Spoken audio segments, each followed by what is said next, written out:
जय माता की सत्संग में आज हम शब्द रूपी ज्ञान गंगा गीता के महत्व के बारे में कथा कहने जा रहे हैं। जो गलतियां हो क्षमा करना।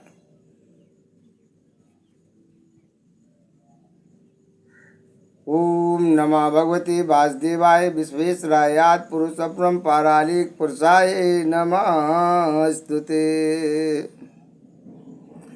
जगत बंधु और ज्योति स्वरूप जिए की जानन हार।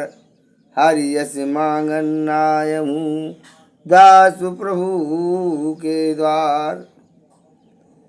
हे सर्व शक्तिमान जगदीश्वर ब्रह्मांड चक्र यूनिवर्स पावर से विराट रूपी परमात्मा की माता, मैं सरमनदास दीन गरीब दुखी पापी पाखंडी दुराचारी आपकी शरण में पड़ा हूँ और आप परम प्रवीण आरत दुखभंजन हो।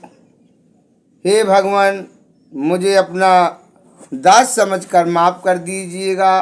आपके संतों भक्तों और समाज के कल्याण हेतु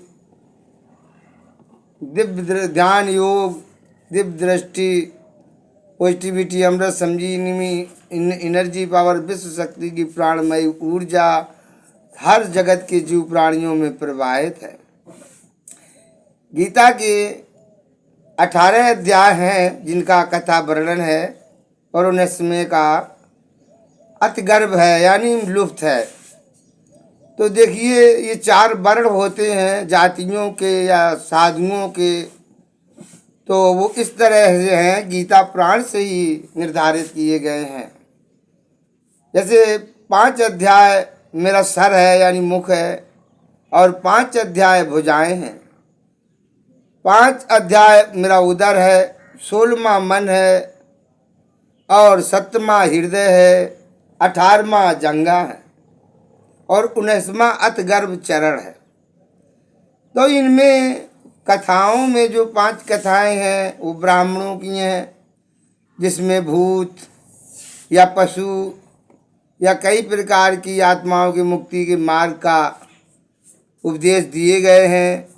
और 5 अध्याय जो हैं वो रजोगुण के यानी राजाओं के या धमदेवों की योनियों के मुक्ति के मार्ग के आधार से कथा का वर्णन किया गया है। और 5 अध्याय हैं वैश्य के, जो उनमें व्यापार करने वाले या डायन या सिंह या बकरी इत्यादि प्रकार के जीवों का या वृक्ष योनियों का, संसार के जगत के सभी प्रकार के जीवों का, मतलब उसमें कृतार्थ करना है, मोक्ष करना है, वहाँ से आत्मा को छुड़ाना है, वैकुंठ या स्वर्ग कहीं भी वो जाए और उस प्रकार से जो भी जगह है वो खाली हो जाए। कोई आत्मा है, प्रेत आत्मा है, भूत आत्मा है या जय भी पित्त आत्माएँ हैं, जो भी हैं, वो जगह खाली करने के लिए ही ये कथा का वर्णन कराया जाता है।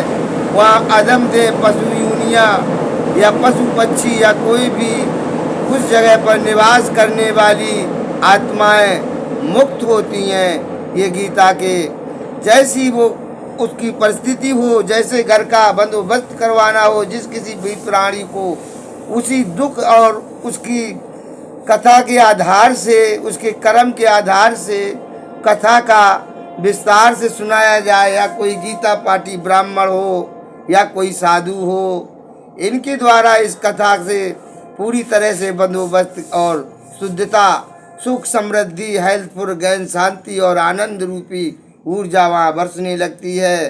शब्द रूपी ज्ञान गंगा गीता माता की बोलिए जय जय जय माता की। धन्यवाद।